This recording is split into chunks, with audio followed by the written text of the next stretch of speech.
What is going down? What is going down, comic bookie fans? fans? We are coming at you and live direct and from direct YouTube and from Twitch YouTube for the and first Twitch episode for the first of 2022. episode of 2022. Episode 138 Thank is you so here. much for joining Thank us you so much live for right joining now us live on right our now pages, and thank you so much for all of you listening at home at on home your devices. on your devices. This week in comic books. This week in comic books. We haven't been actually live in a couple weeks. We have plenty of books to get into, including DC, including Marvel, DC, AWA, Marvel, Image Boom. AWA, All of them Image have Boom. great All books of them coming have out this great week, books coming out and this plenty week, of news, and plenty of Morbius being delayed. Morbius being delayed. Betty White unfortunately dying. I have a Harry Potter 20th anniversary special review, and the Batman has a confirmed streaming date. And over in sports, we have a close race to finish off the comic super contest for the last week of the NFL season. Week 18 is here. Of course, more COVID postponements. EPL check-in, and also check-in for the NBA. This is episode 128 of the Comic Bookies podcast. Let's get 2022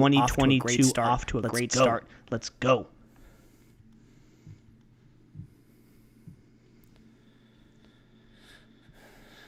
Yes, sir. Yes, sir. Welcome everybody live. Hell yeah. 2022. We are back live and direct. Actually, let me. That might have sounded like poo. That might have sounded like poo poo. That might have sounded actually poo. That might have sounded actually poo poo on. Let's see.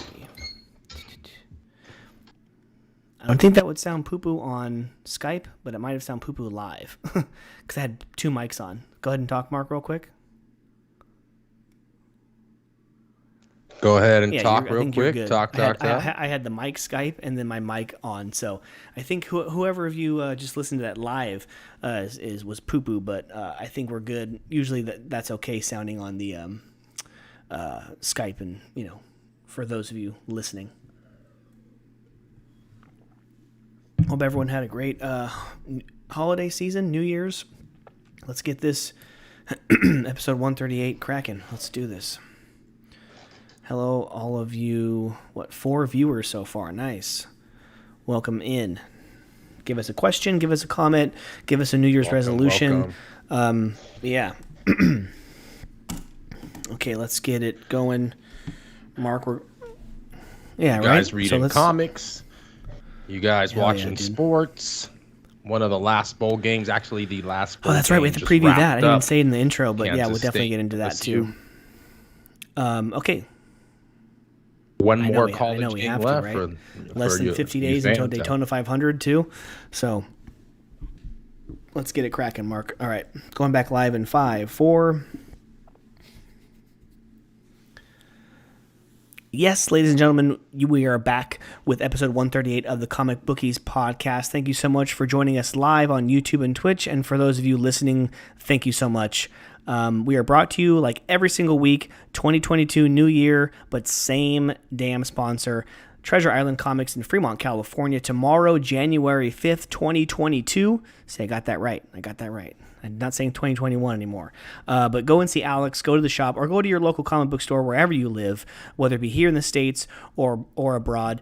Go get a pull list started.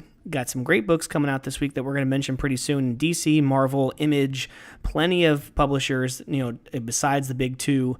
Actually, in our opinion, a lot of books are better than these, than the big two books. But yeah, thank you so much. I mean, welcome in, Mark. Sean's still on paternity leave, but Mark is here. Myself, Mike is here.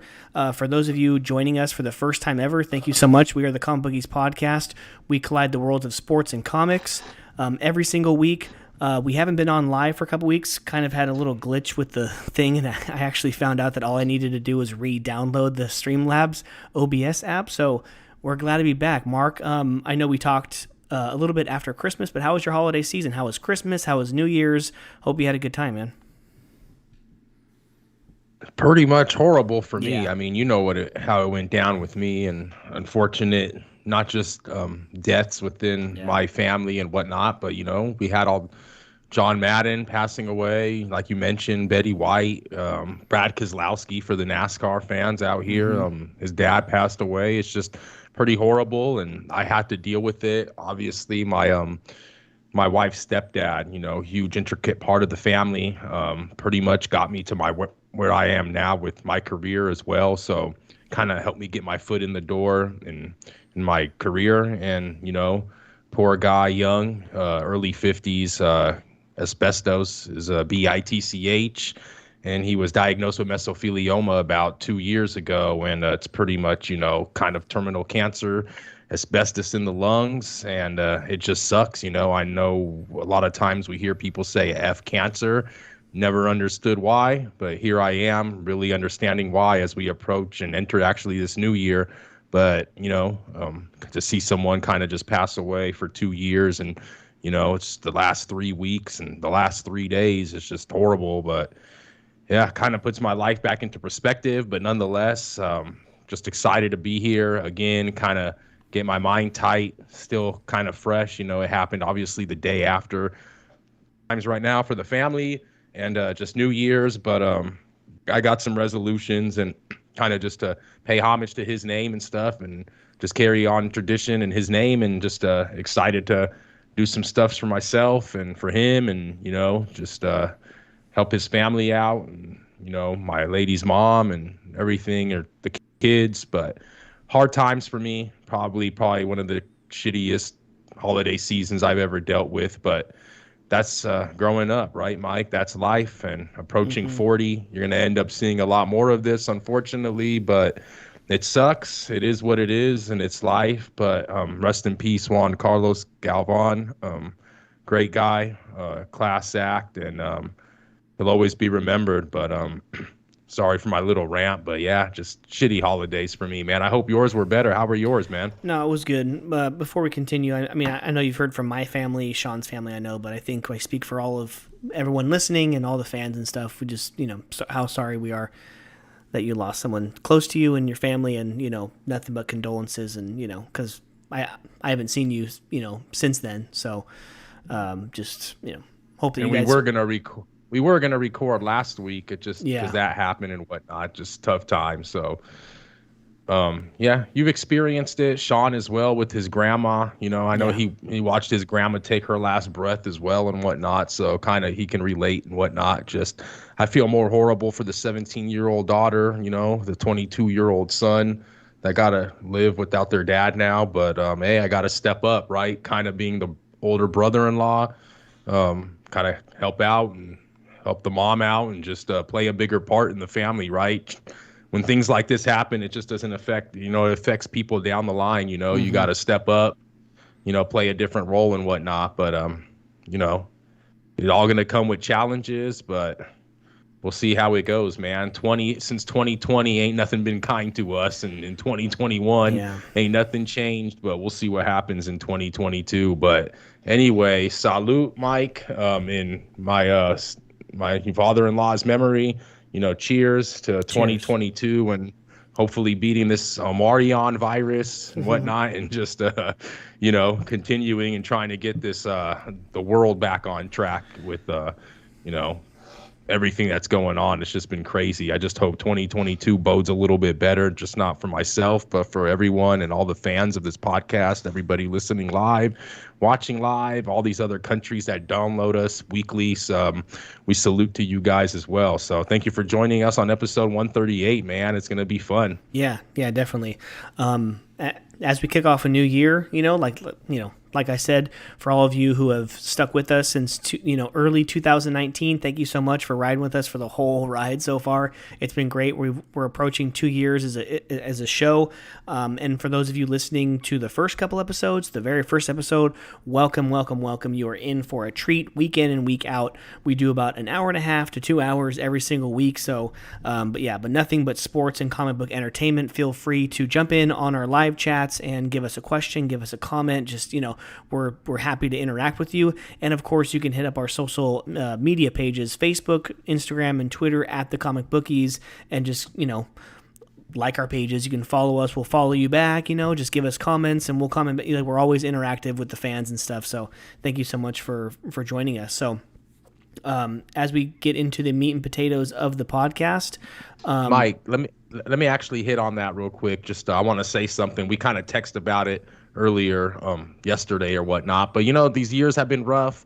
Kind of started a podcast a year later. We talk on this, but me and you kind of made like a little pact. We kind of hopefully if, COVID and whatnot, allows us to, we kind of want to get back on a little bit, bringing this podcast to a little bit more prominence and kind of getting out there and kind of showing face and networking, because that's what it's really about. It's a lot easier to network when you see people and they meet you and they talk to you and whatnot. But we're going to try to be a little bit more out there and a little bit more promotional. And, we kind of been slacking on some things, and we understand. But the one thing we haven't been slacking on is at least, doing the core of what this podcast is about. And that's delivering, an hour and a half type podcast every week to the fans, and try to still do our best there. But we will try to be a little bit more progressive going forward with for sure, promotions and whatnot. Yeah. But thank you guys. And hopefully that these couple new variants and stuff don't screw that up. Hopefully we can still get a nice con season to where all three of us can hit at least 4 or 5, just like and like not even getting booths, just to go there and pass out some flyers, have a few t-shirts in hand, just kind of network with people, just meet new people and ask like, oh, do you like this and this? Because like I said before, I've been to plenty of Comic-Cons where I've seen a guy with a Deadpool shirt and he's rocking his Giants hat. He's wearing a Batman shirt and she's wearing her Cubs hat. Like, I've seen plenty of people who are wearing both sports and comic books on their person. So it's like, duh. Like, you should be a listener right now. Like, here's a flyer. You know what I'm saying? Right. So there's plenty of people like that. So thank you so much for those of you who have downloaded and supported us. And actually, shoot, I remember, it was a week or two ago, we had a huge influx of downloads. And I think I looked at our chart, like where we kind of get our data, and the country of Belgium, like we've always had, like, it seems like one listener who's been downloading us, and for some reason all of a sudden we get like hundreds of new downloads from Belgium. So thank you so much to whoever's listening in Belgium. Please reach out to us and DM us, like wherever you're from. But yeah, thank you so much. So as we get into the comic books of the week, let's do it. So tomorrow, January 5th, like I said, is New Comic Book Day. Treasure Island Comics is open on Wednesdays, Fridays, and Saturdays. And here are some of the books that you can grab from Alex in the shop. DC side, we have Batman 119, as Josh Williamson continues his run on Batman. Detective Comics 1047. Now, I think this is the first of 12 in a row weekly stories. They're bringing back like a weekly story. It's like between Detective Comics and Shadow of the Bat. So I'm kind of excited for that event. I think it kicked off in Detective Comics 1046, but it looks like Detective Comics 1047 is the first of this 12 weekly run. Dark Knights of Steel number 3, Superman Son of Kal-El number 6, and The Joker Presents a Puzzle Box number 6. Over on the Marvel side, we have Amazing Spider-Man 84, Thor number 20, X-Men number 6, Inferno number 4, and Captain Marvel 35. Image gives us Spawn 325, Noctera, Blacktop Bill Special number 1, Two Moons number 8, and a new story called Monkey Meat number 1. That sounds like a good read. Boom Studios gives us Basilisk number 6 and Buffy the Vampire Slayer number 33, and AWA gives us 3 offerings this week. Not All Robots number 5, Marjorie Finnegan Temporal Criminal number 8, the 8th and final issue of that story. I'm excited for that one, and a first issue that I'm grabbing, The Fourth Man number 1. So Mark, it's been a long time coming. I can't remember the last time I was actually able to say this, but I am caught up on books. Like me and my daughter, we went last Wednesday actually to the shop to finish out the year. I needed to grab some bags, some boards. At that point, like buying all that at once, and then with the increase in shipping, I was like, dude, I'm just gonna go there. It wasn't worth it to have all that stuff shipped to me, because with the weight, I'm like, oh, I'm paying an arm and a leg just for that stuff being shipped. So I made the trip over there. And went into the shop, grabbed my daughter a book and stuff, said hi to Alex. I think that's going to be my excuse. Whenever I need bags and boards, I'll just head into the shop on a Wednesday. But, I ended up grabbing the DC books that he grabbed. He didn't end up getting anything else, like the Diamond books. But as far as what I have in my hand, I'm done. So we can actually talk about whatever you want. So, you're on your schedule of like, oh, I'm getting these books and I can't help but read this, and that. So whatever you've read, I've read. So whatever you want to get into from last week, what you're excited for this week, let's start the comic book talk, bro. Yeah, man, it's pretty wild that kind of been a hodgepodge of books, been kind of getting some, reading the ones that I like, the most, kind of saving them for towards the end of the podcast. Obviously, got some 2 good Black Label books probably want to mention. Batman and Catwoman has been a crazy story. I mentioned that to you. There's actually the Marvel one that I got. It's the second offering thus far. About the Murdoch, Matt Murdock of the Devil's Reign. Mm-hmm. That one's pretty cool. It's kind of like a little event that they got going right now. Marvel does, but I'm actually reading the Devil's Reign offering. But I don't know, man. Joker was real good. This could be a couple weeks ago, but as far as what I'm looking forward to, I see that Captain America, the Iron Man #2 is coming out. That one's kind of like a Devil's Reign somewhat tie-in, and I pulled both of those, so I'm kind of excited for those. I'm probably more excited this week for the Detective Comics 1047 than I am for the Batman 119. I like how this whole Arkham Tower stuff is kind of getting exploited throughout most of the books going on kind of right now in DC. I just like how I like how that story is going. I don't know, man. What do you think? What are your thoughts on books coming out? Or I really enjoy that Black Label One Dark Knight we mentioned. We can get into that if you want to talk about that one. But the first thing I wanted to say is, like, I've read plenty of books to where, like, Batman has. I've been reading a few years now. It's almost been 5 years now. So I've read a few stories to where, like, Batman has to, like, leave for some reason. He's not gone for 12 issues, but he's gone for maybe an arc, right? As you know, that I've read Nightfall. And that's like Batman getting his back broken. He's gone for like almost the whole time. Azrael takes over as Batman, and then there's other people taking the mantle of Batman before Bruce Wayne comes back. So I do like a lot of those stories that doesn't really have Bruce Wayne in it, and we're going to see it now. We're going to see the whole Bat family, in this 12 weekly issue. So we're going to get 12 weeks in a row with no Bruce Wayne in Shadow of the Bat or / Detective Comics. It's going to be really cool. I'm really excited for it. The whole Arkham Tower, and this, like, it's weird because he thinks he's seeing things, but then he's still, that's why he has to leave, because he's like, I'm dealing with something, like, I'm seeing things. It's like, that whatever happened to him in that arc with the Fear State has really gotten to him, so he has to, like, go and get that taken care of.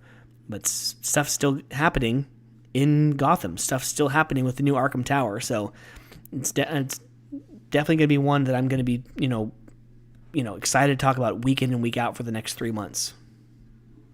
Yeah, definitely. And then you got Nakano kind of in Detective. He's trying to hire, kind of like security type stuff. And we saw what he did with that in the Batman run, but he's trying to kind of put everything on him when it comes to kind of like locking down Arkham and whatnot. And then you got, Huntress kind of like dealing with her own stuff. And and like that makes me, I read about it every week now, and it makes me regret not getting the Secret Files Huntress. Yeah. Because every detective issue is like, oh, we saw this in the Huntress, Secret Files. I'm like, God damn it. That was like one of the ones I didn't get. I got the Clown Hunter, I got the Miracle Molly, but I didn't get the Huntress one. And of course, now they're referencing the Huntress one more than the other ones. And I think I was supposed to get that one too, and Alex actually ended up telling me, he's like, "Oh no, you don't really need it. I kind of wanted it, because I kind of had a feeling how this, the everything was going to be going in these arcs and whatnot, and how they were going to be playing bigger parts. I kind of wanted to get what did I get the Harley Quinn one, or was there a Harley Quinn? I don't remember if I got the Harley Quinn one, but I might have only gotten like one of those. Mm-hmm. Clown Hunter. I got the Bao Fam one for sure. Yeah. Right. Yeah, but I don't know, man. I almost feel like it's almost the one Dark Knight by Jot. It's almost like it has somewhat of a type of the same feel of this whole like Arkham Tower, Batman leaving type of story. Yeah. I don't know if, obviously it has not really anything to do with it, but just the way that DC is being written right now, I'm absolutely like loving it. And you actually mentioned, Mike, that some of these smaller publishers, we sometimes like more than the bigger publishers, but I think that right now DC is actually killing it pretty good with these damn books. The Joker was freaking awesome with the sun. Oh, that was creepy as hell. Shit. Oh God, dude. Joker is so damn good, dude. That episode. There I am again, going back to. But that issue was so damn good by the Joker, man. Catwoman. It's just crazy. Now you got what the daughter shows up. Yep. It's just it's like so Penguin much totally back and- throws Catwoman under the bus, and just the Tarantinoing of it, of the whole thing. It's like, wait a minute, oh yeah, we're back, we're back in time. Oh no, now we're ahead. Like, you know, because like it's on one page you see young Selena and you see older Selena in the same page. I'm like, it kind of throws me for a loop, but that's what I like about it. Are you talking about that very last page? Mm-hmm. Yeah. I know, dude. That's what I'm saying. Like this book, you're kind of like going back and forth. Like this damn book, along with a lot of these other damn Tom King books that we read, you actually like have to really like use your brain when you're going back and forth. A lot of their narration that he uses, you know, it's so simplistic in a way at times. But then, you know, I love how Tom King's writing puts a lot of the imagination of the story into the artist's hands. Oh, yeah. You know, I might have mentioned it before, but a lot of books, you know, you kind of have the art just there. But in Tom King's literature and these books that he writes and how he teams up with, you know, Liam Sharp in this instance for Batman Catwoman. Liam Sharp's art is like, dude, he's the true, like, you have to use the art to, you know, really read the story. And I love how he does that because I don't feel like I get that from enough books. You know, just read his Green Lantern run, the one that I was reading for the last couple of years. He was on that Batman Reptilian. He's been on a lot of books I've been on. I'm like, he's the one. I'm like, yep, there's Liam Sharp. Like, you cannot miss his artwork. You cannot miss it. Mm-hmm. And I feel the same way kind of in the Swamp Thing, the other Black Label that we got, Doug Mankey. Oh yeah. His art just seemed kind of, you know, profound as well. When I seen it, I was like, okay, I think I've seen this dude's art before. Yep. I like it. I like the bigger Black Label pages, how we got these books are a little bit bigger. But back to Tom King as well, you know, I'm getting that Human Target. And that's another book that, you know, he writes kind of the same way, you know. It's something different. It kind of reminds me more of like a Strange Adventures. And I kind of like how Tom King gets put on, you know, these kind of off stories, but, you know, they have tie-ins to, like, obviously our favorite villains and heroes and whatnot. But then again, it's like something that you don't really hear before or hear about a lot. Mm-hmm. And the story is actually pretty cool. Has like Green Lantern aspect to it and whatnot. Oh, cool. It's kind of, for me, it's a little bit harder for me to read, just because of the characters that I still got to get used to, not too familiar with the Green Lanterns and the whatnot, you know, but it's book 3 and pretty decent. I like it. Gonna continue it. It's probably 12, I believe, but yeah, Tom King, man, just got to continue it, really. I'm reading his Supergirl, Woman of Tomorrow, and I'm actually pretty glad that I actually picked it up. It's like it's not the best Tom King I've read, but it's like a lot of writing. It like actually makes it worth the money, you know. It's like a lot of dialogue as far as like this little girl, her father was murdered by another guy, and then she finds on her travels to find this guy and kill him and get revenge, she finds Supergirl, and she kind of employs her to help her. So they're like, you know, going on this whole mission across the universe to find this guy and avenge her dad. And there's a lot of like these little pieces from it looks like a diary, and you just see like itty bitty pieces of like writing, a little bit here, a little bit there, and it's like telling the story. There's like, it's like half of like inner dialogue and like half of like actual dialogue. And it's a pretty good story. Going back real quick to Detective, do you I only recognize it from the movie, but do you recognize, you know, the psychologist, Dr. Chase Meridian, the blonde chick that's now in the last couple issues of Detective? Do you know who? I was wondering who that was. That was Nicole Kidman's character in Batman Forever. Oh, really? That's Dr. Chase Meridian. Yep. So I was like, I would have if I didn't see that movie, I would never have known who she was. I was like, Chase Meridian, dude, that's Nicole Kidman from Val Kilmer and Jim Carrey, Tommy Lee Jones. That was one of my favorites growing up. And she's the one showing up talking to Batman and Nakano. Right? Yep, like, you know, he tells her that you're my eyes on the inside while I'm gone. Yep. Yeah. Huh. Action. Yeah, I think. Well, go ahead. No, I was just gonna say, this story being like actually weekly, I think that's gonna be pretty crazy. I've never read a book that's weekly, right? Bi-weekly for sure, but weekly in probably my favorite if not one of my top 3 favorite books right now. You always hear me rant and rave on this podcast how much I'm liking Tamaki's, Detective Comics ever since the whole Hugh Ville saga with all these parasites and whatnot. Yeah. I've been loving that, and it's just been continuing. And yeah, man, just excited to see. Going to be kind of crazy reading Detective every week, but I'm up for the challenge, man. Right. 2 more before I want to get into the Black Label ones. Moon Knight, although it's not the worst Marvel I've ever read, it's not going to make the cut. I already emailed Alex to cut that from. No. Yep. So Moon Knight, after 6 issues, I gave it 6 issues. Like I said a couple weeks ago, or a few months ago, it wasn't the worst story, but I just don't know really. I really don't trust the direction that it's going to go. So even with the movie or with the show supposed to be coming out, if it clicks my interest, then maybe I can pick it up later on a trade paperback. But with the influx of new stories I see coming in over the next few weeks, kind of make way for it. That way it's, kind of keep it balanced with the amount of books that I'm going to be getting every week. And then Action Comics was pretty good. I like Mongol. Like anything on Warworld is pretty cool to me. Yeah, Action was actually pretty good. I like just the I, struggle with no one believing who he really is. Like really, like you just let Mongol kick your ass and blah blah blah, and then all of a sudden you see at the end just that guy draw his symbol and say hope and everything. So he's gonna start to make people believers. So it's pretty cool. It's a cool arc so far. You know what I realized for some reason in all of these books that we got from DC, it feels like every single offering that we've gotten in like the last 2 weeks, for some reason, there's been so much connection with the protagonist and the superhero and their kid, right? You got Jim Gordon dealing with his kid getting like brainwashed by Joker or whatnot in the Joker, right. Volume issue 10. Dang, we're already on number 10 of the Joker. Oh, dang. Okay, and then let's get to the the action that you just mentioned. Now you got him and Jonathan, kind of sending it off to his kid at the end, right?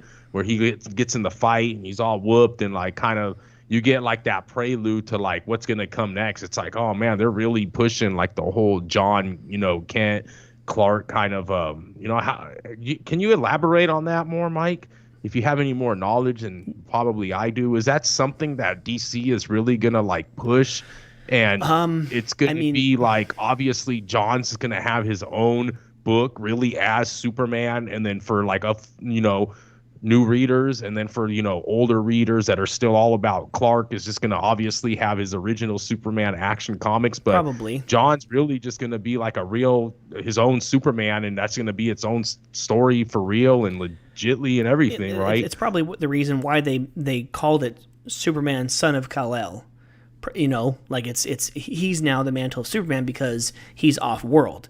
Clark is off-world. So he's still, of course, he's going to own Action Comics, Clark, and now you have what would be a Superman book. In its place, it's Superman Son of Kal-El. Oh, so that way you're still having to buy 2 Superman books a month, but now one of them is now, who's Superman now of Metropolis?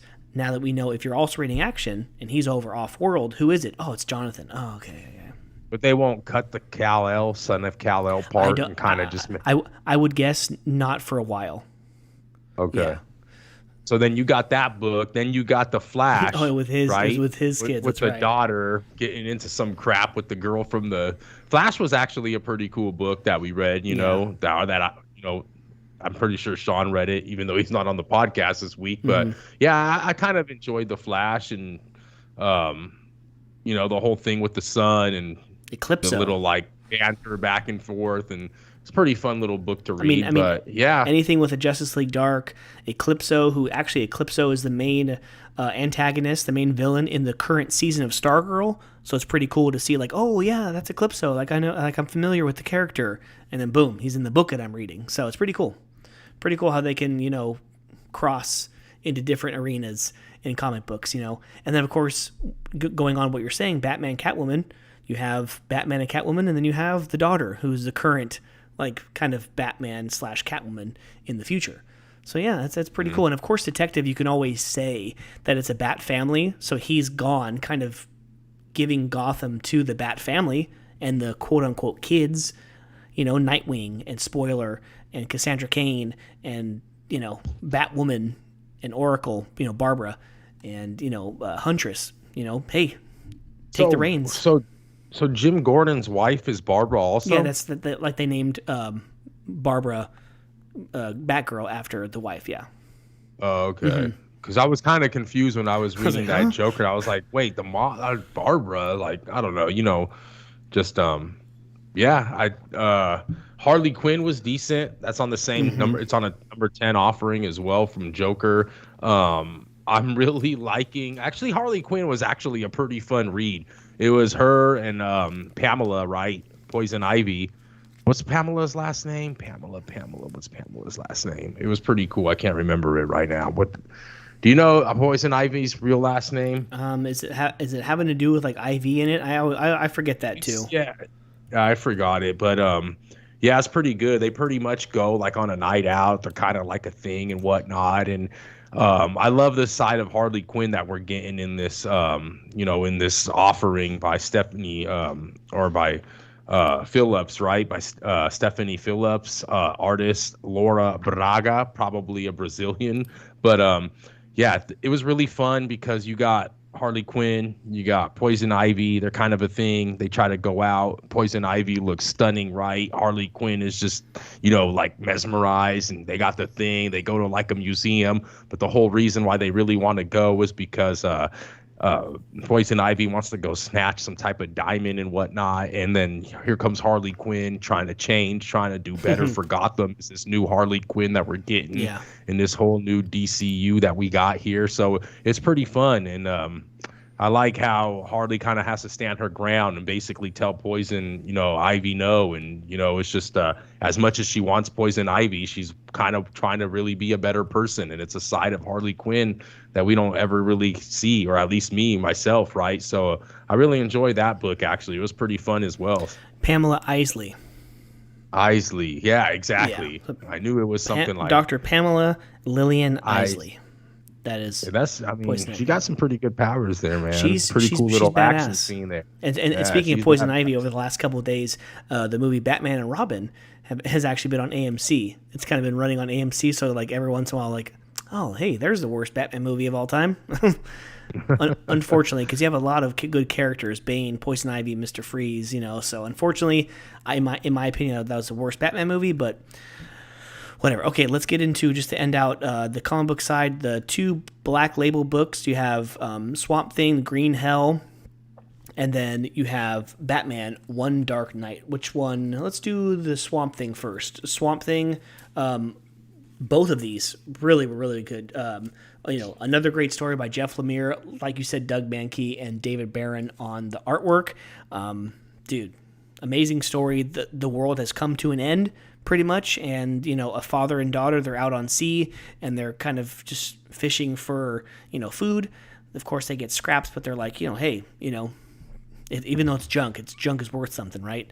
So they go to this little island trying to trade for at least just money or food or something to feed themselves. And of course then you get the people who are it kind of like felt like a Bug's Life story. You got Hopper coming in, the gang coming in trying to steal what they have, and hey, it's not the time of the month or it's not the time of the year or whatever. And and then of course, and unfortunately, they, the dad gets beat up and everything, and then you have three like factions underground, like the Rot and the Green and the Red. You know what I'm saying? Like they're like trying to, they see what's happening, and there's only a handful of people left in the world. They figure, hey, let's just like start over, and so, they start over with this huge, just disgusting version of Swamp Thing, killing everyone in the small little town. And finally, and there's been whispers back and forth, like the dad's trying to tell the little girl, don't listen to that. But this older guy, George, he's been talking about these stories. Yeah, just a ghost story about the lighthouse up on the top of the hill. And finally they were like, what's happening? Like, we need to go to the top of the hill. And they're like, no, we're not going there. And sure enough, who's there? If you have Swamp Thing in a story, sometimes you're going to have Mr. John Constantine. So an older, fatter version of John Constantine is there at the lighthouse, and he kind of brings Alec Holland, a.k.a. Swamp Thing, back to life. And he is pissed off at John Constantine, like, why the did you bring me back? Like, I was free. And he's like, well, you have to actually protect us. He was on you have to vacation. protect us from the Green. Like the Green is now trying to kill us all. Now a member of the Green, has to protect us from the Green. So an amazing first issue. What'd you think? Yeah, I thought it was pretty good. I mean, yeah, dude, another issue of DC where it has another little kid in it, right? But I thought it was real good. Obviously, the story with the mom and the kid being the mom committing suicide, I think. Yeah, I mean, I thoroughly enjoyed it. You pretty much explained it pretty good, but I was kind of confused as well when you mentioned like the red and the green and the black. Like I was actually a little confused on that as well, because I thought that first Swamp Thing that came, like he obviously seemed bigger, badder. It was a little confusing. Like, so I had like maybe you can explain it. There were like two Swamp Things, or what? It sounded like I've never really read. Like I told you, I've only read bits and pieces of Alan Moore's Swamp Thing run. That's the only thing that I've really read. If it's not Justice League Dark, I haven't seen Swamp Thing, right? And so when I see that it's, but like it's the red instead of the green, so it's the green, the red, and then like whatever the third one was, and they kind of came together probably and made this being, that looks like just a horrible version of Swamp Thing. If you can imagine a worse version of Swamp Thing. But yeah, I mean, but I can't wait to see. I mean, it's Black Label. It's the prestige style. I'm guessing it's only 3 books. All these Black Label stories I've read are only 3 issues. So it is. So only these next 3. 2 issues are going to be fire, dude. I can't wait. I think it's February, so I think we have to wait this whole month. But yeah, it's going to be good. And then One Dark Night was also really good. The premise behind that one is that there is a transport from a villain from Arkham Asylum to Blackgate Prison, and yeah, the GCPD. Oh, this one was is a great story. EKG, Who's this? Who EMP, is this guy? electromagnetic EMP? pulse. So he just has a bunch of That's not his name. It's something. It's like Edward Presley like or something. It just right? so happens that name? EMP is his name initials, but his powers is like an EMP, like an electromagnetic pulse. I've never came across this character. I mean, I think I've heard him. Michael I think I've heard of him. I don't think I've ever seen him in a story as well. But yeah, that was a good one. So Batman is following, like he's charged down, he's stable, just him and Alfred are making sure that everyone's stable. And of course, you have different. They're linking in with Bridgegate Blackgate, or whatever the hell it's called. Yep. Blackgate. Yeah, Blackgate. They're linking in. They're making sure that his vault that he's going to go to is all ready, and the vault's pretty much working on like, the vault needs EMP to actually feed off the energy, and he's not getting there in time, and all these gangs are kind of going underground, too. The map was and cool, they know how what's it shows going on. And this is where like EMP's gang is. So all these other gangs are converging on the transport on the cavalcade or whatever, and they're trying to kill Chinatown. And so and then so all of a sudden. And they're all excited that they're like, we're going to get 2 for 1. We're going to get this is going to go down as a story. Finally, dude, he escapes. It was great. Batman's chasing him, and he grabs a hold of some power cord, and he just explodes EMP, and he makes the whole. No, he falls on the bat signal. Was? Remember, he gets charged, and then he falls down on the bat signal. Right on the bat. That's where Bruce picks him up after, and he's like, "We're gonna have to." Do that's right when he carries him. That's right, and it's like completely just night, one dark night. Like so it's like the blackouts of 19, whatever it was in New York City, kind of gives that feel. So now all the people, all the gangs who are converging on that site know who's there. EMP, who they're trying to kill, and now Batman. So. It's going to be 2 other issues of them trying to get to Blackgate and also trying to get by these gangs. I'm sure other DC villains, like Gotham City villains, are going to be there. I'm sure you're going to see the Riddler maybe or Penguin. So I'm sure we're going to see other like DC villains, DC baddies. And I'll be selfish with you, actually, Mike. I'd actually wish that this was like 6 hell books. Yeah, dude! I would definitely spend $6.99 times 6 instead of times 3. Hell yeah! And you can see, like, if anyone's live, everyone live, if you look up there, this is where I usually keep my books, my Black Label books. and my Killer Smile and the Criminal Sanity and whatnot. But man, these books right here, these are the ones that I'm gonna go back and read like years from now. Oh, Quick yeah. little three book reads, just give them to like your kids when they're older. Like you guys got to read some of this bad ever shit since right Batman here, man. Damned, remember the bat penis, like ever since that was, I think, the first Black Label book, they've all been good. I haven't come across a bad one. Even the John Constantine one that I read, that was really good too. Creepy as hell, like they're really good. I'm looking at Arlene was good. Yeah, dude. Remember the soup? That was one of the first ones when we first did this podcast. Year One, the Superman right. Year One. That's right. So yeah, man. As you can tell, plenty of books we're excited about for this upcoming week, and plenty of books that we were excited for from the last 2 weeks. So, and how cool is that? It's written and the artwork by Jock. That's drawn cool by too. him.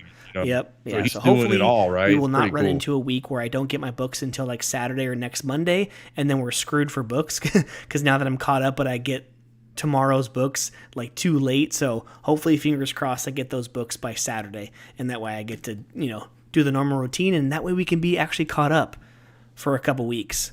So. Well, I think this week, it's kind of light for me this week. I think I'm only getting 4 or 5. But then I have like 2 or 3 from last week's Diamond collection that he didn't get. So I think I get like 9 total. So I'll at least have half of them, or at least the ones that you read, I'll have those read by Tuesday next week, as long as I can get them by Saturday.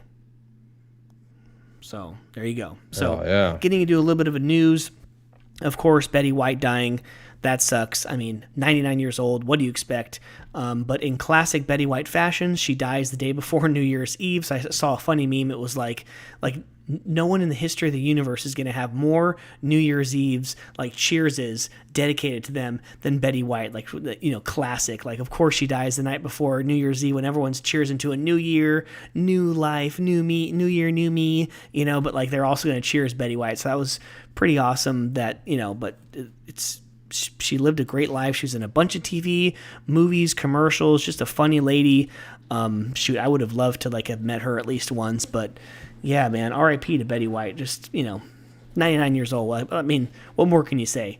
Like, it's nothing to be like, oh my God, so young, come on, 99. She definitely partied till it was 99, right? So, right. But it would have been cool because I think it would have been a pretty big extravaganza. It's extravaganza. But I think it would have been pretty good if 3 weeks away, I think they would have done something pretty sweet for her 100th birthday party that I think people were trying to plan out and whatnot. But what a milestone if she would have made it to the century mark. But nonetheless, man, Mr. Golden Girl herself. I know, Let's give it up to Betty White, man. Yeah. Just 99 years of love and just man, everyone people knows must Betty have had White, her man. in their Deadpools for the last 25 years, and now that if you have her this year, you only get 1 point, so that sucks. Yes, Mark, people do play other pools besides your March Madness. So Morbius, the much anticipated Morbius movie, has been delayed to April of 2022. So we got tons of COVID delays for this movie, and now I don't know why. I didn't really read the article. I don't know if you have any more news on it, Mark, but it's delayed to April of this year. So not a huge delay, just a few months. I think it was supposed to set in January or February, so just a few more months. People have to wait.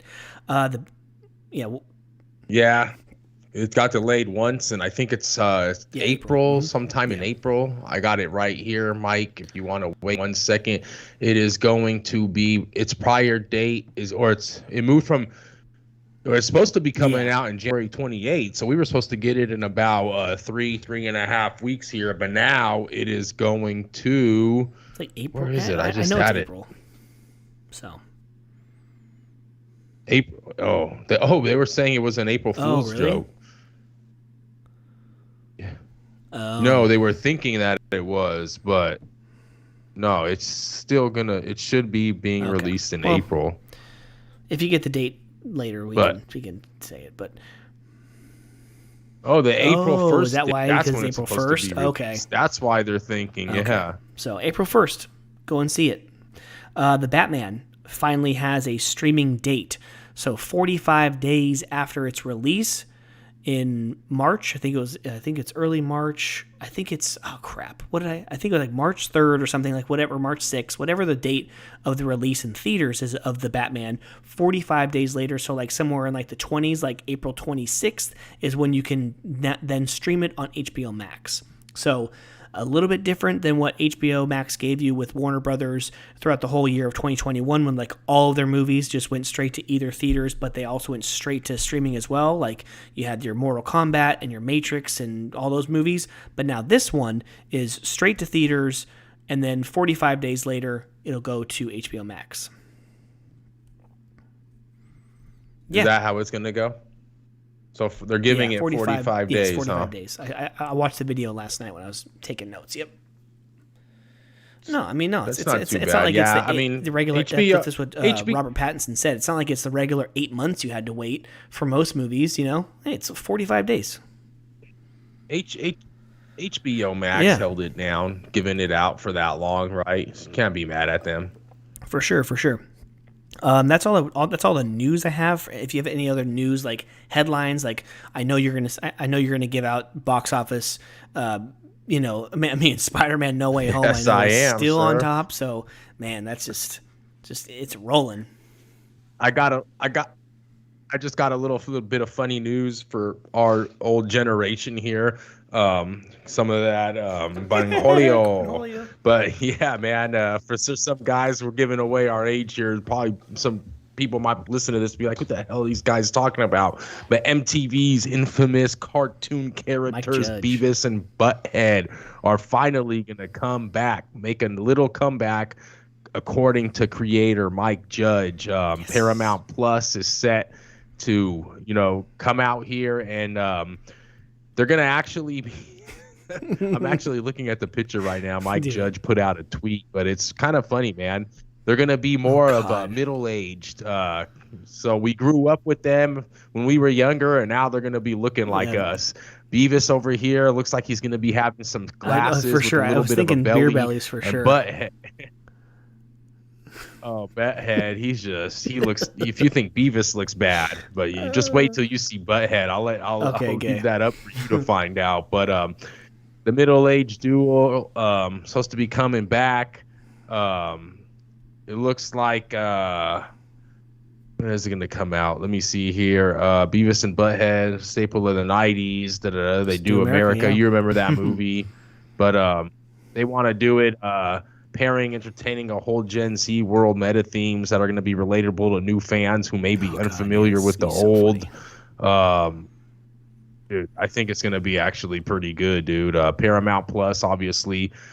It's I love how all these new streaming services, they're trying to if you will, they're trying to put their platform on the map. But you see how hard it is to do it with original content? That's what we're trying to say. Because they're trying to bring back all these shows, Saved by the Bell, Full House, like all these platforms. Like the way they try to bring their into existence is by going back in time and trying to use, these millennials. Who can we capture? What audience can we capture that's going to be sitting at home, got some kids, have a little bit of time, watch them streaming? Oh, let's get the millennials, and they're bringing back all this old school 90s stuff, 80s stuff, and Paramount Plus. This is different than Peacock. I mean, geez, how many damn streaming services are there? I mean, so what's on Paramount Plus now? Paramount Plus is like a lot of the CBS stuff, I think. Right? Paramount Plus, and then you have Discovery. Dude, you're the streaming guru. So my wife gets all Sean on this podcast. So my wife does all the Discovery Plus, right? That's all of her like TLC shows, like her. Like she gets like her Sister Wives and 1,000-Pound Sisters and all those shows. Like, yeah, those shows are entertaining as hell. Those shows I can't. I'm not gonna lie.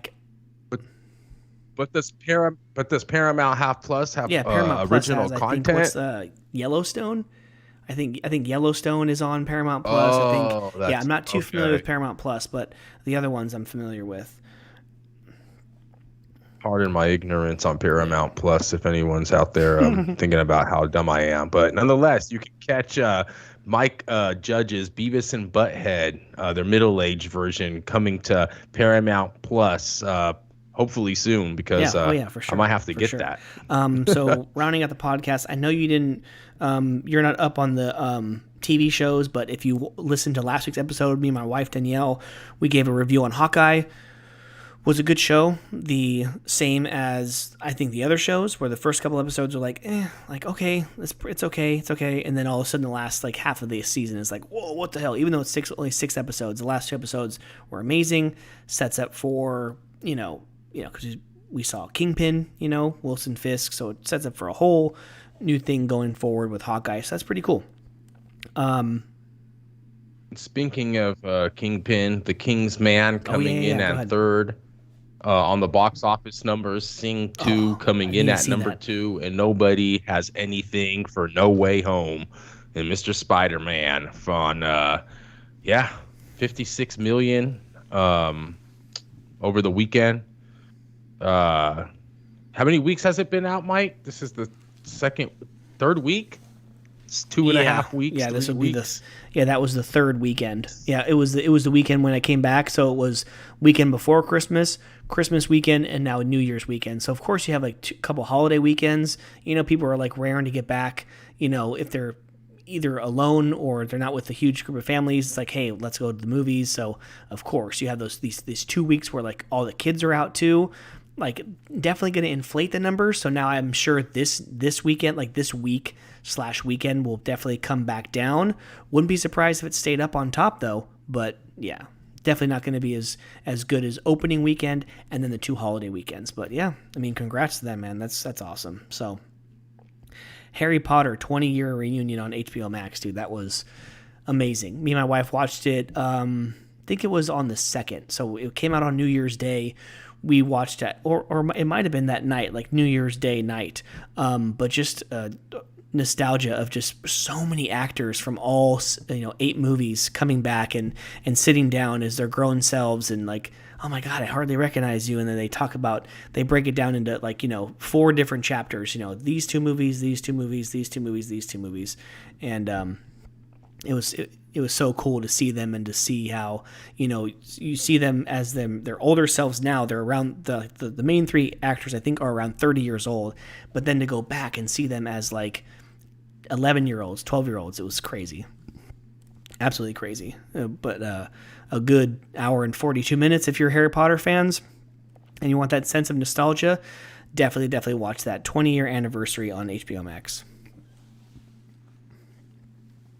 Nice. But that's all I have, dude, for comics. That's and entertainment news. I don't have anything else. I know I don't know what movies are coming out this weekend, but I think I watched bits and pieces because I was trying to read that same night. But my wife watched the new Matrix movie. She said that it was just okay, So yeah, the Matrix movie. There's other things. What are we forgetting? But we got plenty to talk about in sports. Can you count them with me real quick? I want to count them. What do we got for streaming services? Okay, we got Disney Plus. Yeah. We got HBO Max. Mm-hmm. We got Netflix. Yeah. We got Apple TV. Yeah. We got Peacock. We got Paramount Plus. Does ESPN Plus count? Yeah, I guess. You have original content from ESPN Plus. ESPN Hulu. Plus. Discovery Plus. Hulu. Discovery Plus is a big one around the ladies for sure. Really?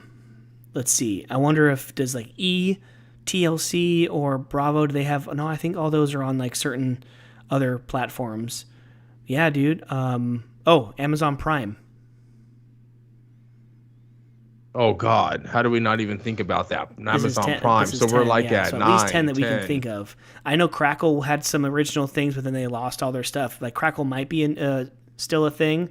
Tubi, I think Tubi is one too, right? Tubi is an original content thing. I don't know. Didn't it fail?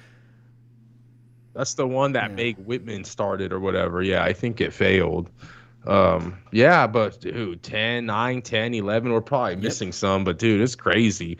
If you're just like to subscribe to all of these and I, man, it's just a yeah. different world I that think we're nowadays living you in probably have right to pick now. and It's choose, just because if you like subscribe to like most of those things, it's going to start to get like at the same price as like a satellite or cable, or even more, you know? So I think but when are they just when is a company gonna come in and just right. Yeah. bundle them all up, right? Sometime in the next Someone's 5-10 gonna years for come in sure. and just right. It's not gonna make sense. It's not people. I think once these companies start realizing that they're gonna start losing subscribers due to just can't keep up with the content, and then people are gonna come out and be like, "Oh, well, I'm willing to do it if they like bundle it up." But all this a la carte crap is just too expensive, right?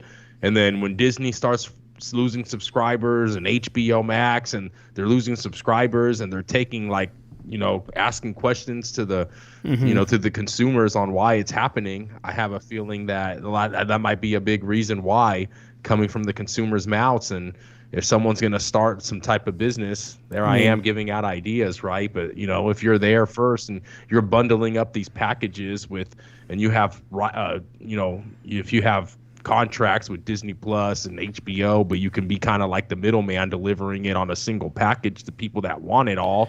what's It'd the be a one? pretty good What's business, right? Because it's just yeah. one password, you get them all. I mean, I'm pretty sure there's something like that you can find these days. That's whatever That jailbroken would or be by hacked far or the like biggest under the.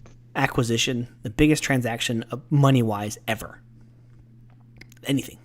Because I just think that it's, like you said, if you get all of them, you're pretty much Yeah. paying more than What's the one that you cable, have to pay whatever, for right? I the mean, boxing matches? 10 to The one that Canelo's zone, always on, yeah. And then still, even if you have like YouTube, CN, well, then you right here you have YouTube TV. That's counts, right? YouTube TV, and then Hulu Live is their cable service, that's not YouTube TV. It's not YouTube TV is not really. but I it's mean, your it's cable, right? streaming service, And but then it's not. you still have to I get when I Stars and think about Showtime. this, when I Stars and Showtime are still separate things from everything. So as far as your cable's concerned, that's still two separate charges if you want Showtime and Stars.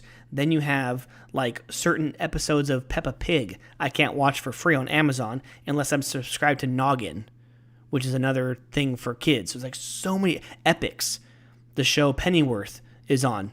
That's on Epics. That's another one. well, if you're well, Amazon Prime pretty soon coming up here in the pretty near future, pretty much next NFL Thursday Night season. It's Football. going to be a must-have because they're going to have exclusive Hell rights yeah. here to NFL packages and whatnot. So, Amazon Prime is actually going to be those ones that, But when I think about streaming services, I break it more down to, are they doing original content? That's what I think about streaming services.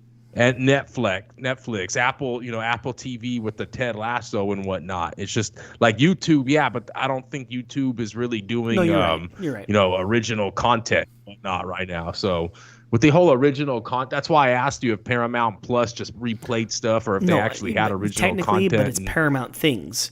It's things that are made by Paramount. So technically, yes, it's original content, right? Like Paramount makes the shows that then get put on But they're CBS or making whatever. it. But then, yeah, Oh, I get what you're saying, but it's not original content specifically just for yeah, that no, I think streaming it's service. just like you get it a day or two earlier than you would have to watch it on your, DirecTV or YouTube TV. Yeah, yeah. So. Okay. All right, so this is I got that was you. for the comics and entertainment. Now, bear with us. This has been a couple weeks. We've been on live, so we've been thoroughly enjoying this. If we go long tonight, sorry, but not sorry. But this has been the first half of the Comic Bookies podcast, episode 138. Stay tuned for the sports. We're going to go refill our drinks, and we'll be right back in a couple minutes. Stay tuned, folks. Thank you so much for joining us.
I do want to do more shit though. Like we were having hella fun, and then the pan it up.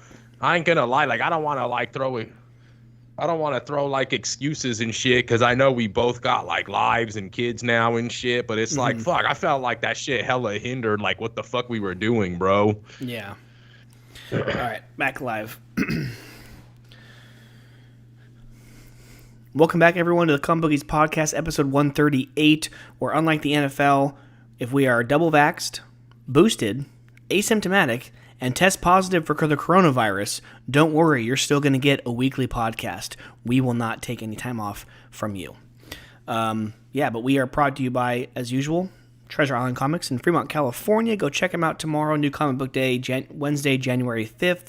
Please email us, thecomicbookies@gmail.com, Facebook, Instagram, and Twitter, @thecomicbookies is where you can find us on social media. And please subscribe and follow our channels on Twitch and YouTube @thecomicbookies to see all of our shorts, our past videos, and all of our live streams. Mark, all right, let's do it. Sports. First thing we got to do is we got to hit the NBA, the hardwood. It's been a while since we've actually talked about that. It's probably because we only do it like once a month. What say you? Oh, Baker Mayfield having surgery ASAP, won't play Sunday. Just got that across the tickers. That's something to keep in mind about our picks coming up. Let's see here. NBA standings. Oh, man. Let's see. See, Sean, there it is. Chicago Bulls, first place by 2 games in the East. Golden State Warriors are first place in the West by half a game over the Phoenix Suns, who they beat on Christmas Day, so that was pretty awesome. Utah Jazz back 2.5 games. LA Lakers are down there 10.5 games behind in 7th place in the West. And, look at that. Houston, Oklahoma City, Portland, all those teams are currently out of a playoff spot. That sucks. The Knicks are now out of a playoff spot. What say you so far in the season? How much basketball have you been watching? Basketball's kind of like I've always said. If you've been listening to this podcast, it's a broken freaking record. Baseball, hockey, and basketball are the same thing. If I see the game on, if it's my local team, I usually won't watch like the Detroit Red Wings versus the Philadelphia Flyers. I probably won't. I'm not going to watch. I'm not usually going to watch Yankees, Red Sox. I'm not usually going to watch Lakers and Celtics. But if a Warriors, Sharks, or A's are on or whatever, I'll usually put it on and then go and do something. Well, so you didn't watch Detroit beat the Sharks today, though, did you? I did not see that 6-2 loss. I did not. Yeah, That was pretty ugly. But basketball, man, it's been fun. First and foremost, I don't think we've given Stephen Curry his applaud yet, since we are Warrior fans on this podcast. With Stephen Curry, 29-74. Obviously, he surpassed that a lot more in these last couple weeks, 2 weeks that I haven't recorded. But he is the lone man standing and just adding so much more to that record. Probably one that will I don't know. I mean, records are meant to be broken, but he's still got a lot of years to play, and he just keeps adding and adding and adding. So it's going to be pretty tough. A guy that obviously had a chance of catching up to him, and Klay Thompson.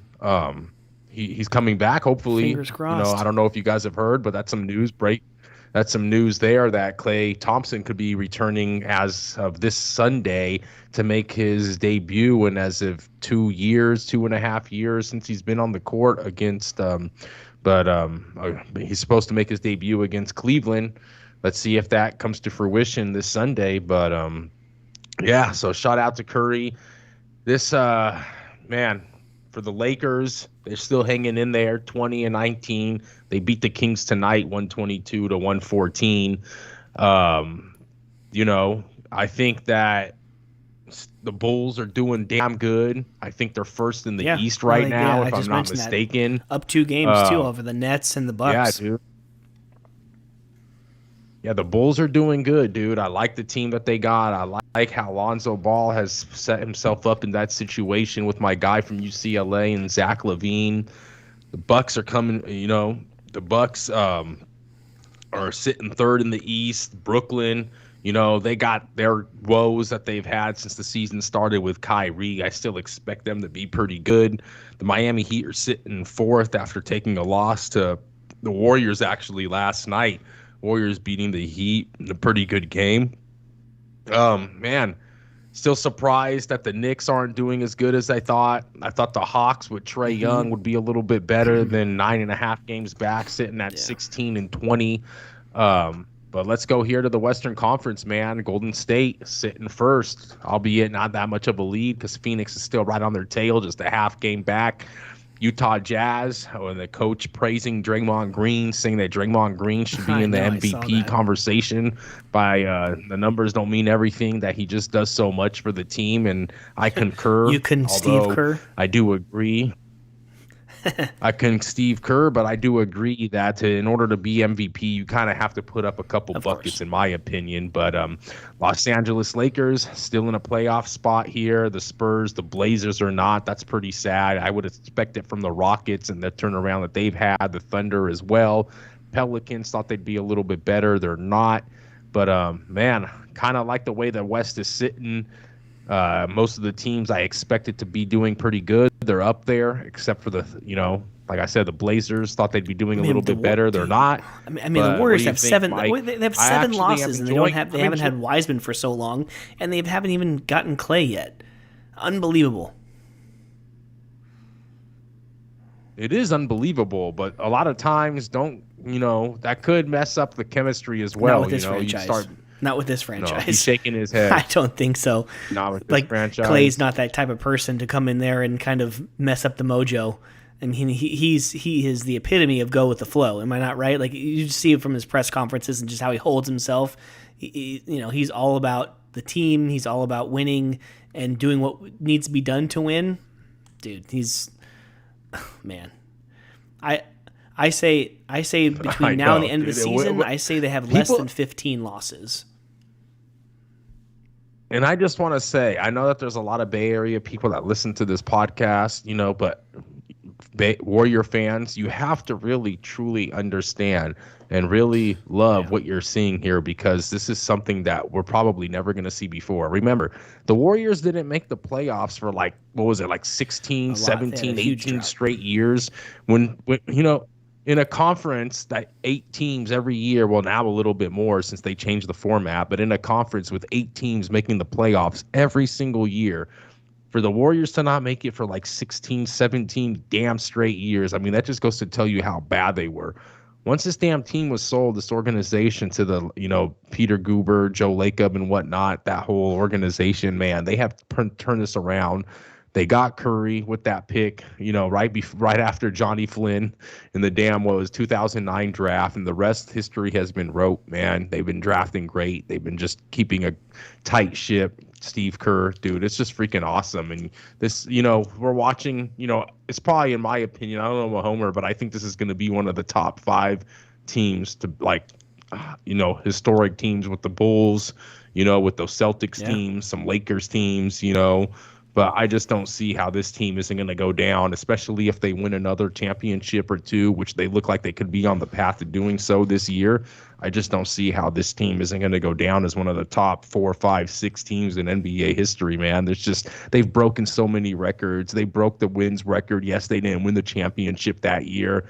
Draymond Green stepping over LeBron and him crying, and Draymond Green getting suspended for that Game 5. We know how the story went after that, but man, pretty unremarkable, or just crazy stats that came out of this team. If you're a fan, you've seen Klay Thompson score 37 points in a quarter. Man, like I said, there's a lot of guys in this league that they don't ever get 37 points for the whole damn game in their whole career, dude. And this dude got 37 points in a quarter, and it was one of the funnest things to watch, guys. If you can pull it up on YouTube, go watch.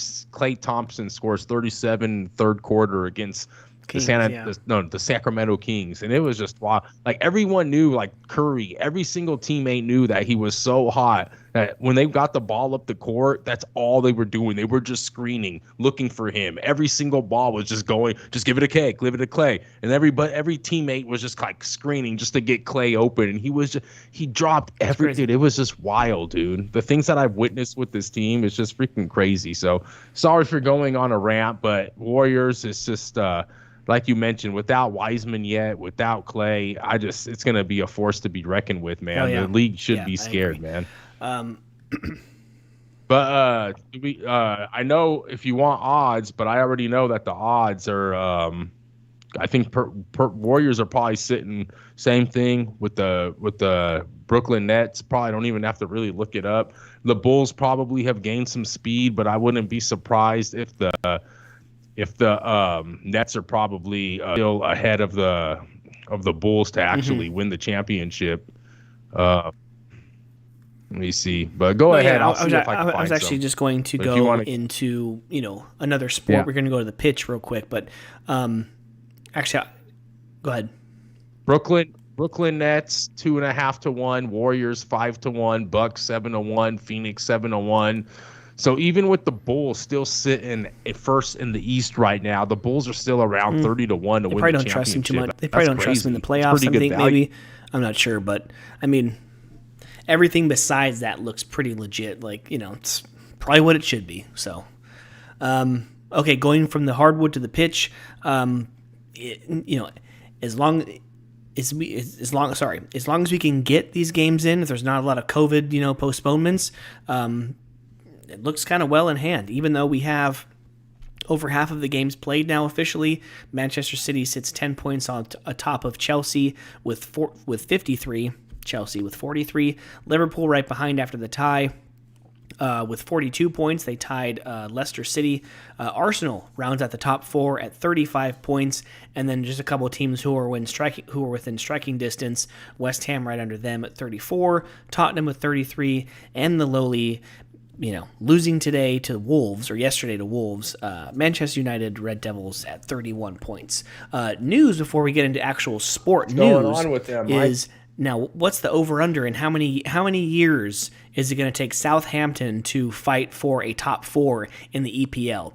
Because we have big news coming out of Southampton. An investment firm backed by Serbian billionaire Dragan Solak has completed a takeover of Southampton. They announced this today, so that's my next question. With all this oil money that you always complain about with Manchester City, how many years is it going to take Southampton to be like, wow, look at Southampton in 5th place. Whoa, Southampton, take the Premier League 2026. How many years is it going to take for us to hear that? Yeah, but is it oil money, or is it just a money. Russian millionaire? It's money. It's billions. Or Serbian. So they're going to be, they're not even, are they even, they sit right now at 20, 19, 18, 17, 16, 15, 14th place.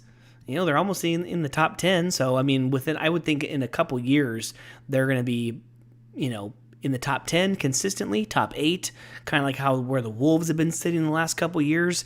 And then within 5 to 6, 7 years, if they can actually steal some of these big transfers from other bigger clubs, they might fight for a spot in the top 4. Who knows? Have they ever won? Southampton? I have no idea. That's pull that up while I give you a little bit of news here. Liverpool, Mike, as you pull that up, if Southampton has ever won the English Cup. Mark Ogden, right here, ESPN football writer. Liverpool have formally requested the postponement of Thursday's Carabao Cup semifinal first leg tie against Arsenal due to a further outbreak of COVID-19 cases at the club's training complex, which led to the cancellation of first team training on Tuesday, with manager Jurgen Klopp and 3 senior players, Becker, Roberto Firmino, and Joel Matip, still in isolation after missing Sunday's Premier League game at Chelsea due to the positive that's why they tied Chelsea. Yeah, after just scoring those 2 quick ones and letting Chelsea get their only 2 goals 4 or 5 minutes before halftime. That's another damn. But yeah, Mo Salah, Sadio Mane, and Naby Keita, that's who they're also with, because they have all reported to international duty with the respective countries in the Africa Cup of Nations in Cameroon. So, guys, is this really about COVID? Is this about not having Salah, Mane, and Keita? Who knows? But, man, that's That's a lot to lose, dude. If you ain't got your coach, you ain't got Salah, you ain't got Mane, you ain't got Firmino, you ain't got your goalie. Right. Arsenal's licking their chops, looking at like we're about to get a cup this year, whether it's the EPL or not, but we're gonna get this Carabao, baby. But Liverpool asked for postponement. We'll see how that goes. Keep it keep checking if you're a Liverpool or an Arsenal or an EPL fan at that, but that's it looks that's like what we got here, man. Let's see. It looks like Football League Division 1, or aka the Premier League, they were runners up in 1983-84 season, and that's about it. It looks like they won the Football 84. League 1, which is 2 divisions lower. They won that league in 1959-1960. Third Division South, they were champions in 1921-22. But yeah, it looks like they won the FA Cup in 75-76. Football League Trophy, whatever that means, in 09 and 10. Looks like that's the most recent. Yeah, that's it. And Mike says that the Serbians coming for that cup, man. So all you Southampton fans out there, if there are any, making sure you guys get your new kits and your new jerseys and support, because Mike thinks you guys are going to be in the top 4 within 2026. Okay, cool. So, going from the pitch, let's do it, man. Let's. Well, first of all, before we get into NFL, bro, are you excited about February 6th? Are you excited? We get a 30 for 30 of the Tuck Rule. Are you excited to see that? Because I am chomping at the bit to see it. Did you see the February 6th? Not the same day as the Clash, I don't know. is it? I mean, that's something that I can like tape and watch at a later date. But I mean, I think that's what it was, February 6th. But that would be the week in between the Super Bowl. Yeah. So, but yeah, there's a preview with like Charles Woodson and Tom Brady. Like it looks like they're in one of their 2 houses talking about it. I'm like, oh god, this is just like, it's never gonna go away.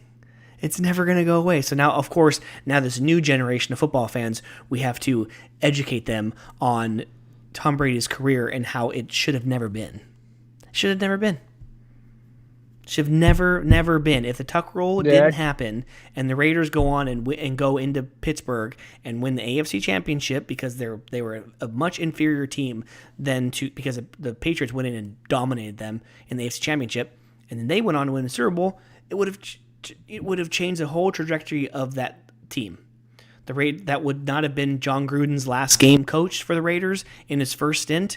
Then they go again, and then who knows? Then the whole core of the team, like John Gruden is there. John Gruden doesn't go to Tampa Bay and take that team to the Super Bowl. Like it's and who knows about Tom Brady?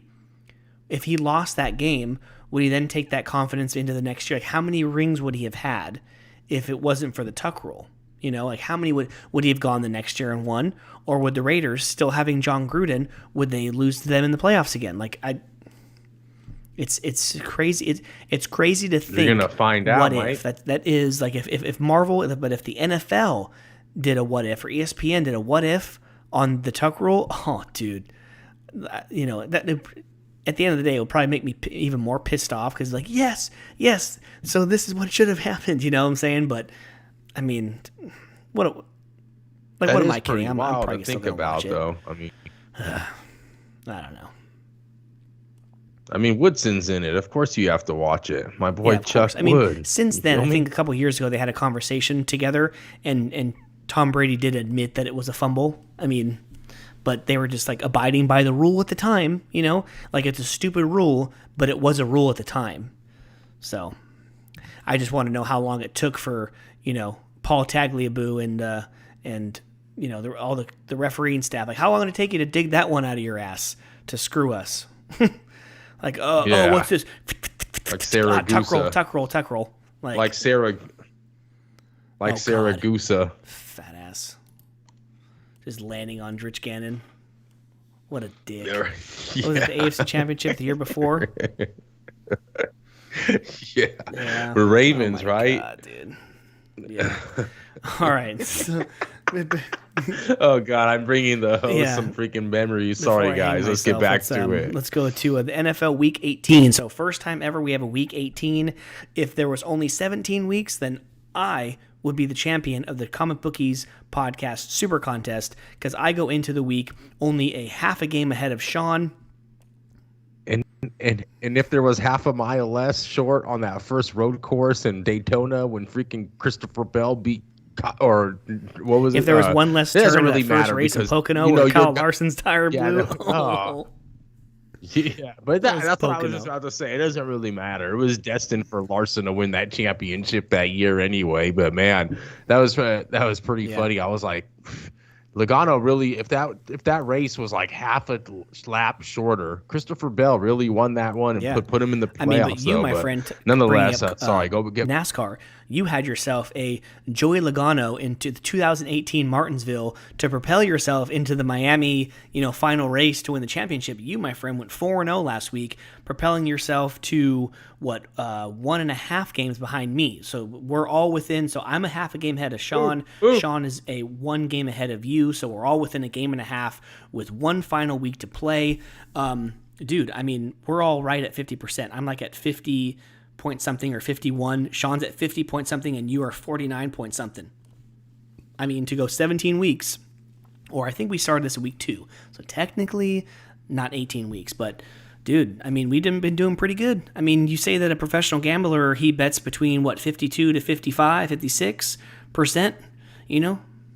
55, so, I mean, 56, we're sitting right at 50% for guys who, especially with the schedules that we have and stuff, sometimes we don't really have the time to put in the work and the research. Shoots. I mean, there have been some weeks where I'm like, literally the only research I do is this conversation. I go on there and I kind of just have a feel for what I did. But, yeah, I mean, let's get it started. So you went 4-0 last week. Sean went 2-2. I went 3-1. So you, myself, and we forgot to text Sean about his picks. Oh damn, dude! I wonder if he can get us his picks soon. But I mean, we could just BS until then. We're live, baby. We can definitely cut this out. But let me text Sean. Hopefully he's awake. It is almost 11 o'clock.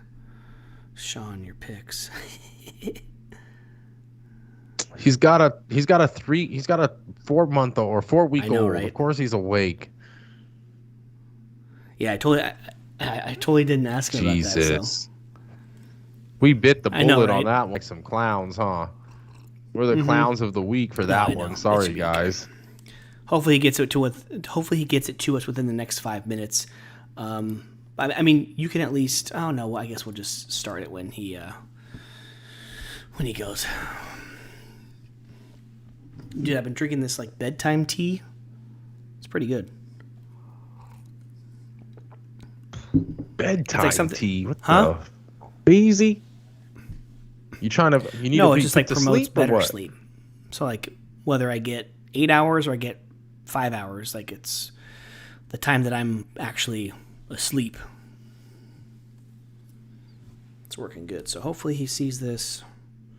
Shoot, if he's asleep, then I mean, we'll give it like 5-10 minutes, and then we'll just go ahead and say, oh well, I guess we don't have picks. Like I'll just kind of jump on and say, you know what? Oh crap, I didn't gas Sean for his picks, so I guess we won't be giving any picks live here on the podcast this week, but we'll be posting it on Twitter, Instagram, or whatever. Yeah, it's fine. I mean, that pretty much ends the podcast for us. But I mean, we just didn't think of texting him. I sent you my picture of my beef chili with cheddar cornbread casserole instead of asking Sean for his picks. Stupid ass, I know. Oh, man.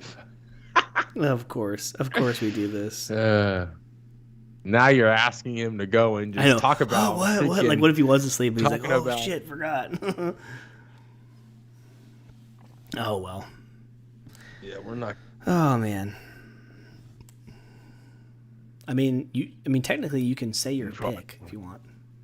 Like, obviously, we won't put it on there if Sean doesn't get it to us. But what was going to be your first pick? Look, he's trying to get a what? So I can say, okay, eliminate that one from my,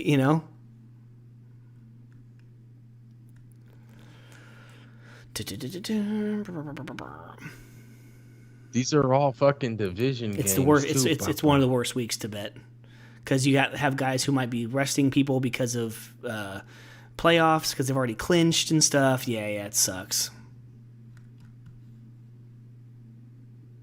Yeah, I don't even know. You know who I'm going with. It's been working half the season. You know who I'm going with. Oh, God. Please don't tell me. Let's see. Did Sean give it to us? Oh, no. I don't know. Dang it. Totally screwed the pooch on that one, folks. Sorry about that. I did. Yeah, you did. It's not always Sean should have known, though. I know, he should know. Sean should know. But you should know Tuesday's sir, recording you night. have 2 thumbs as well. You can send the text. We both forgot. Yeah. Me? It's not all on me. Even though technically I've sent the text every week this season, hey Sean, your picks. It's technically both on us.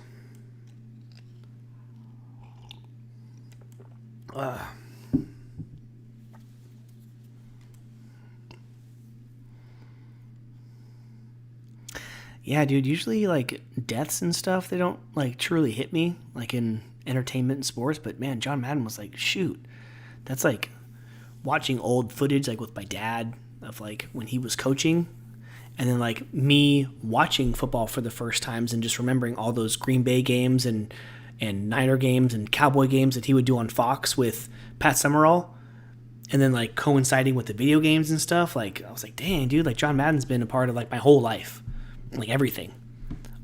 From when I was like 9 or 10 getting into sports for the first time, John Madden has been like in my brain with either Raiders or just loving the sport or playing video games, like everything. Living in Pleasanton. I know, right? Like owning all of downtown Livermore. I think him or his son, like the family or something, like they own a bunch of stuff in downtown Livermore. Like the movie theater, the one in downtown, like the small little like 8 or 10 theater one. Yeah, they own that. At least they did when I first kind of was told that like 10 years ago. Sean, we need your pick, Sean. Yeah, dude. God dang it. Well, at least the podcast won't be like heck long. Shoot. Because we don't know if, we don't know for sure if there's like fans like, oh, I've been following your contests for the whole season. Now they're like, shit, I'm not going to get the last picks, Oh, man. We can do something where we like put out a YouTube short. I can put like a YouTube short out or whatever. Like, all right, folks, this is our last and final picks. We weren't able to get it because we screwed the pooch and didn't ask Sean for his picks. But here they are, week 18 of the NFL season. We're all within a game of a half of each other, and just kind of do that. Kind of get back in the YouTube game with a short, That'd be pretty cool. Mm-hmm. Dang it. I mean, I'm not surprised. He forgot too. He's got way bigger things to handle right now with the kid, so...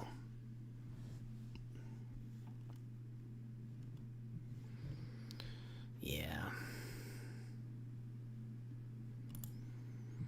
I mean, this is the time where if little man's asleep, they're taking full advantage and they're getting their sleep too.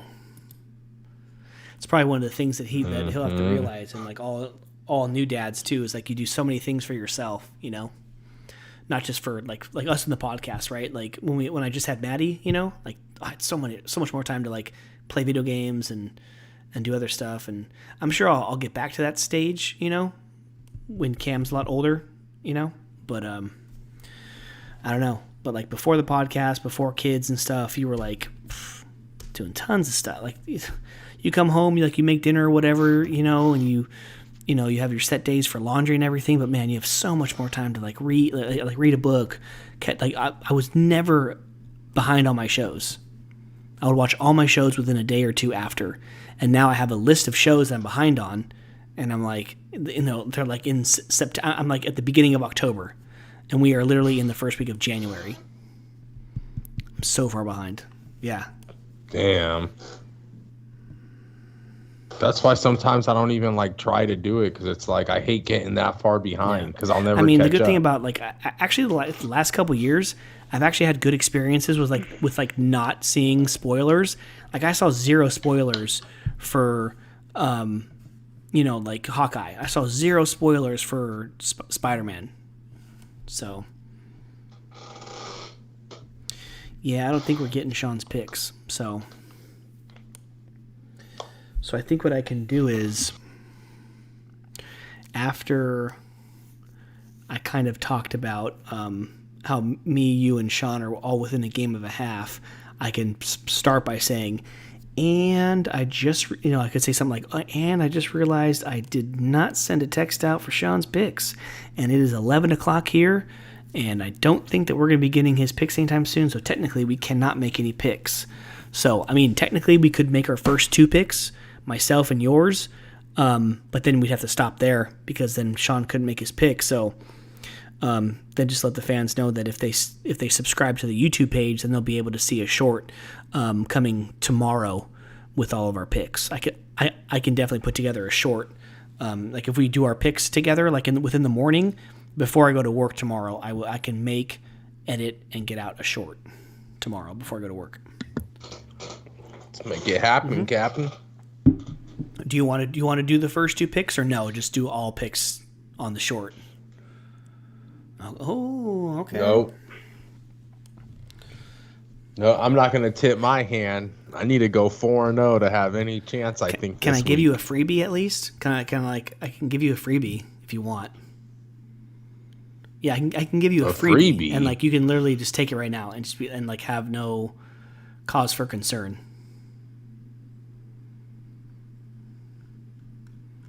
And what if I don't take it? Can I hold it off to the short? I'm telling you, you're trying to short me right now. You're like a stock. I'm telling you, if you don't take it now, short my ass on the podcast. If you want to take it tomorrow, you have to go by what it says right now. I mean, we just saw that Baker Mayfield's getting surgery. He's not playing Sunday, but the Bengals are still only favored by 3. Are they sitting hella people? Like, why wouldn't you take the Bengals? Right? Aren't they fighting for position? Like, there's only the only position that's solidified. Bengals already clinched. I know, but can they move ahead and get better home field? Like, what's the standings? I know, right? Conference. Tell you right now. Boom.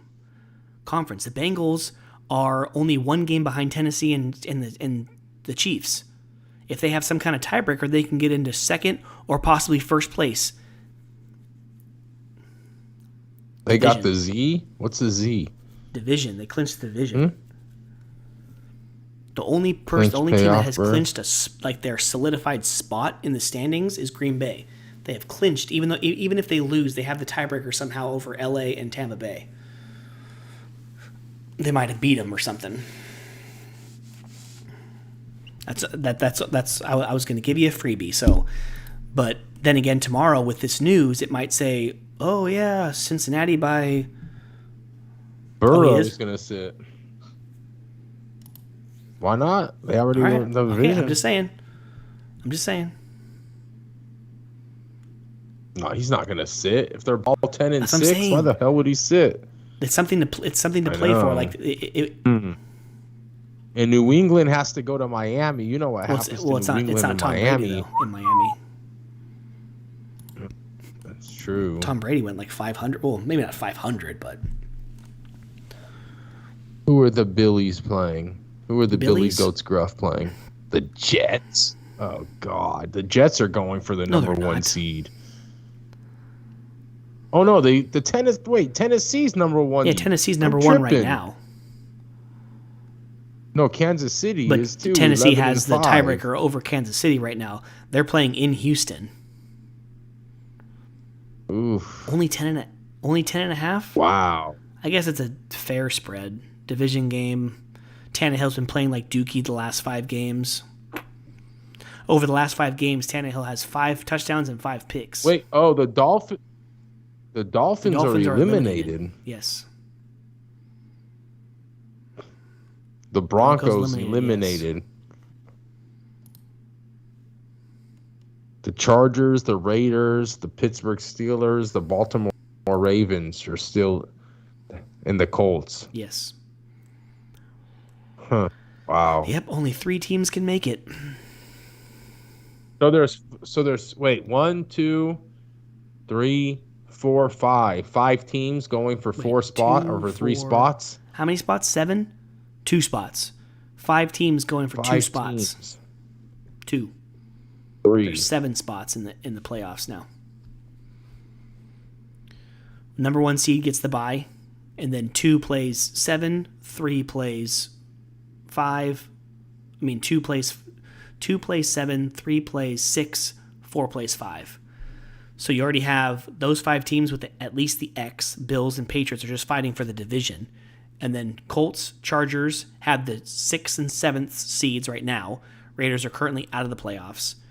But the Raiders have the tiebreaker over the Steelers and the Ravens, which there can't possibly be a tiebreaker because the Steelers have the tie. So if the Colts beat the Jaguars and the Raiders beat the Chargers, they're both in. If the Colts beat the Jags, they're in, right? And then the winner of the Chargers and Raiders would then be into the playoffs. Wow. And they're going to know that come Sunday night before the game even starts.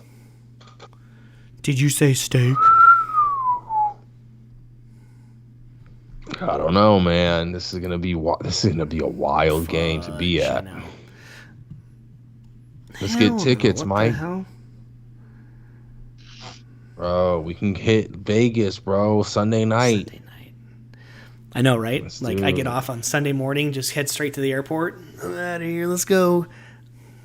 That's gonna be a wild game, dude. If Colts probably are gonna be, you would think the Colts cover or not cover. Yeah, they're probably gonna win. 15.5 point spread. Come on, they have to. So that means that the Raiders, have to win. Chargers. That's it.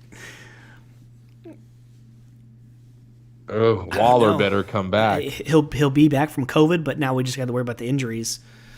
So, and it's a late game too, so it's a few extra hours to get healthy enough to play, and get past.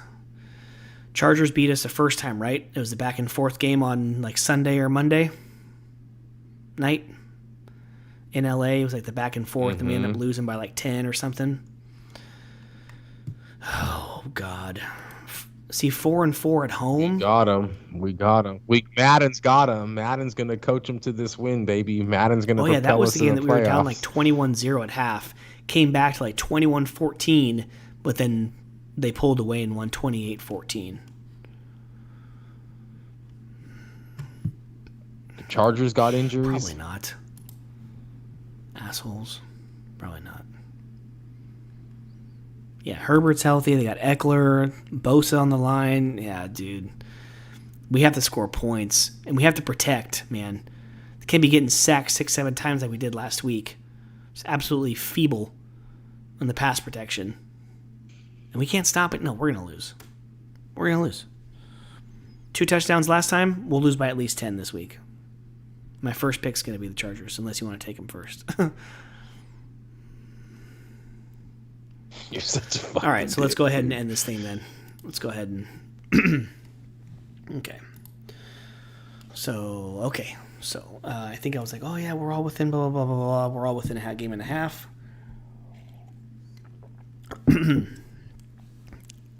And Mark, with that being said, yes, we're all within a game of a half of each other, and it's going to be a crazy week 18, but I just realized that neither of us, me especially, since I'm the one who always sends a text out, I never sent Sean a text to get his picks. And it is currently 11 o'clock p.m. Pacific Standard Time, and Sean has a 4-week-old son who, if he's asleep, Sean's probably taking advantage and getting some sleep. So, sorry, and it's the worst week to do it, but we're going to have to not make any picks on the podcast this week. So, sorry if you've been following along with the contest and stuff, but don't worry. I can do something I can go, subscribe to our YouTube page at the Comic Bookies. Me, Sean, and Mark can get our picks together, put together on via text tomorrow, and then I will put out a quick short announcing our picks. And please follow along with the finale of our first annual Comic Bookie Super Contest. But Mark, man, sorry, dude, I totally brain farted. I've been messing around with our new Ninja, our new foodie, like the all-in-one, like the air fryer, pressure cooker and stuff. So the last 2 nights we've been messing around with that and cooking some bomb meals. I think I just kind of, between that and putting the kids to bed, I just forgot, dude. Sorry. It's all good. It's all good, man. We'll get it out to them eventually. So tomorrow, make a little short, kind of make the fans join our page. That's true, yeah. Discover us a little bit more. But everybody, thank you for joining us. And let's end it, Mike. It's been Go a great ahead, brother. episode 138. Great to be back live. And yeah, dude, that's pretty much it for the sports. It's like Mark said, this is it. And please, everyone, enjoy the final week of the NFL. We have plenty of books to get into starting tomorrow. Plenty of movies and TV shows. Please reach out to us and let us know how we're doing. Let us know what you've been watching, what you've been reading and stuff. And please just kind of engage with us. Like we say every single week, we're on Instagram, Twitter, Facebook at the Comic Bookies. Email us anything, thecomicbookies@gmail.com. Actually, this is a free promo for this website, but I just signed us up for podcorn.com. It's kind of like a website to where you can kind of interact with different other brands and sponsorships to kind of get our name out there and maybe do a couple reads or a couple interviews and stuff and just kind of get other brands' names out as well. Kind of, brands of podcasts having brands of like businesses as well. So hopefully we get a few hitters there. But yeah, it seems pretty legit. It got us I think that's what got us a bunch of downloads the last couple weeks. But episode 138 is in the books, man. Take us away, Mark. That's right. 138 is in the books. Thank you, everybody, for joining us here. Sorry for not having the last and final week 18 picks, but like Mike said, check the Comic Bookies YouTube channel for the short that we're going to be posting on there with all our picks and see how we come down to the wire. We are neck and neck, the 3 hosts here, but it's going to be fun. Like I mentioned earlier in the podcast, I'm here with a heavy sorry if you can hear it in my voice and my spirit's not up to par as it usually is here on this Comic Bookie podcast, but I guarantee you that it will be. We're going to be back stronger than ever. Hopefully this COVID shit dies down and we can get back to doing what we wanted to do since the beginning. And thank you, Mike. Hopefully you got everything you wanted for Christmas and New Year's and that you're healthy, you're fine. And like I said, thank you guys. Always check us out at the Comic Bookies on Instagram, at the Comic Bookies on Twitter, and at the Comic Bookies at gmail.com. If you want to send us an email, give us your picks, give us your thoughts, how we're doing. We always like a 5-star review on Apple. You can drop us one of those. It goes a long, long way to getting it out there. And yeah, 138, me personally, I want to dedicate this episode to my wife's stepfather, guy that was real close to my heart, Juan Carlos Galvan. Thank you for everything that you provided in this life. 51 years old, gone way too early, but your spirit will live on through us, through your family, through your kids, and everybody that loved you. And thank you, man. Yeah, you taught me a lot about life. You taught me a lot about being strong, being a man, and you'll never be missed. So thank you for that. But thank you for everybody listening around the globe. Mike, if we have any new countries, if we have any new cities, I'm sure I'd love to hear it, but love you guys. This is 138 and send them out, sir, Mike. Man. We love you guys. Rest in peace to Juan. Rest in peace to Betty White. And dude, like we didn't even mention it, rest in peace to John Madden, 2006, I believe, class Hall of Fame.